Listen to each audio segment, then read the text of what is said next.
Hello, আমি ভাত খাচ্ছি আজকে দেখেন।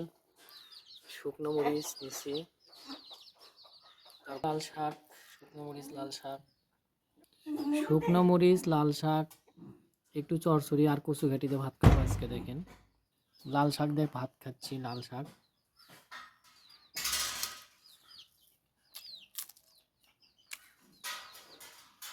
সেই রকম স্বাদ।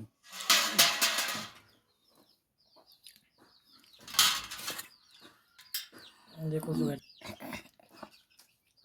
ঘাটি প্লেটত নিব এখন। পিঁপড়ে খুব জ্বালাচ্ছে, অর্থাৎ মুরগি খুব জ্বালাতে দেখেন কচু ঘাটি।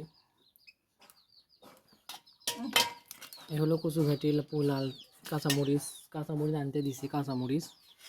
তারপরে হচ্ছে যে আপনার শুকনো মরিচ, লাল শাক, সে একটা ভাত খাওয়া হচ্ছে দেখেন। কচু শাকটা দিয়ে খাচ্ছি দেখেন, কচু শাক দিয়ে কীভাবে খেতে হয়। ভাতটা মেখে নিচ্ছি, মেখে নেওয়ার পরে এখন মুখে দিব। মুরগি খুব জ্বালাচ্ছে দেখেন।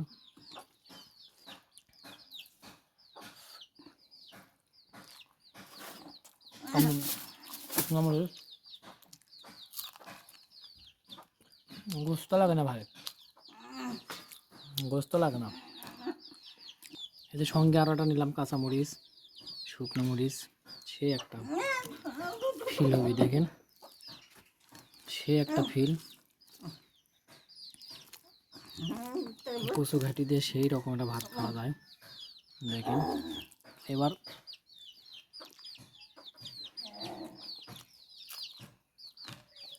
এবার কাঁচামরিচ,